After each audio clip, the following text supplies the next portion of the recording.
কবরের বিষয় শুনে সবচেয়ে বেশি কান্নাকাটি করতেন একজন সাহাবী, তার নাম উসমান আল গনি রাদিয়াল্লাহু আনহু।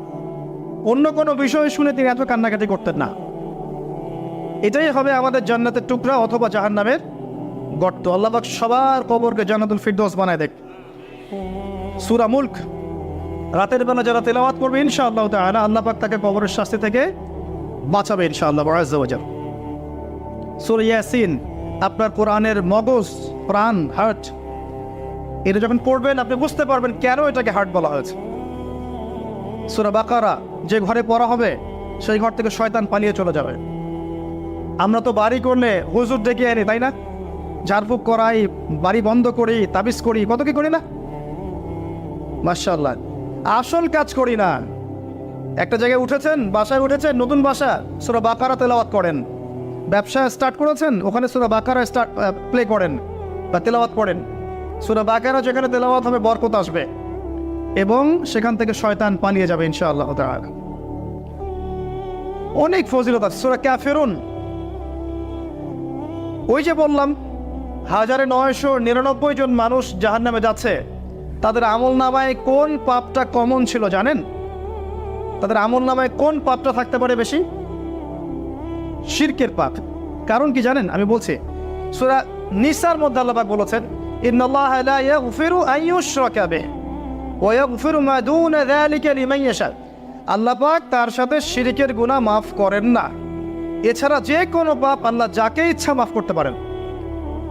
তার মানে যে মানুষগুলো বেশি বেশি জাহান্নামে যাচ্ছে তাদের আমলনামায় যে পাপটা থাকতে পারে কমন, সেটা হচ্ছে কি? শিরক। অন্য পাপ হলে হয়তো আল্লাহ পাক মাফ করে দিতেন, সিম্পল। এই শিরক থেকে আল্লাহ পাক আপনাকে বাঁচাবেন একটা আমলের মাধ্যমে। বলে দেব, সূরাতুল কাফিরুন প্রত্যেক রাতে আল্লাহ পাক যে কথাগুলো আমি বলছি, প্রথমে আমাকে আমল করার তৌফিক দান করুন, আমিন, এবং আপনাদের সবাইকে তৌফিক দান করুন, আমিন। সূরা কাফিরুন রাতের বেলা তেলাওয়াত করলে আল্লাহ পাক আপনাকে শিরক থেকে বাঁচিয়ে রাখবেন সব।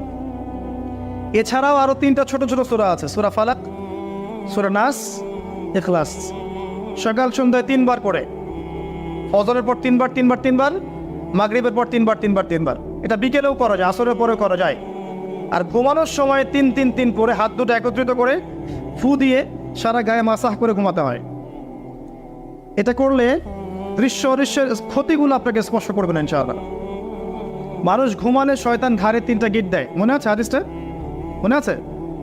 গিট দেয় এবং বলে, তুমি ঘুমাও, তোমার সামনে লম্বা রাত।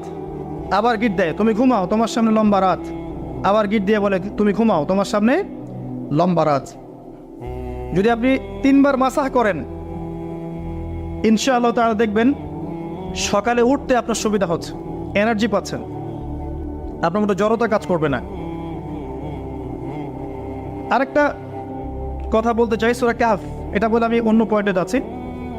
আরেকটা সূরার কথা বলবো, সূরা কাহফ 18 নম্বর সূরা। এই সূরার প্রথম 10 আয়াত এবং শেষ 10টা আয়াত অবশ্যই মুখস্থ করবেন। ওয়াদা করেন আগামী রমাদান আসার আগেই করবেন। কি পাবেন? আপনার জীবদ্দশায় যদি দাজ্জাল বের হয় এবং সারা বিশ্ব শাসন করা শুরু করে, আল্লাহ পাক আপনাকে ওই ফিতনা থেকে বাঁচিয়ে রাখবেন ইনশাআল্লাহ। শুনেন, সারা বিশ্বে যত ফিতনা চলছে, পলিটিক্যাল ফাসাদ, ইকোনমিক ফাসাদ, কালচারাল ফাসাদ, এডুকেশনাল ফাসাদ, আপনার মুসলিমদের কিলিংস, রিবা, পর্নোগ্রাফি, জিনা, ব্যভিচার, অশ্লীলতা, ফেমিনিস্ট রেভলিউশন, মুসলিমদের অধঃপতন, মুসলিমদের বিভক্তি, যত সমস্যা চলছে সারা ওয়ার্ল্ডে, এই সবগুলো সমস্যা একত্রিত করলেও দাজ্জালের ফিতনার মতো বড় হবে না।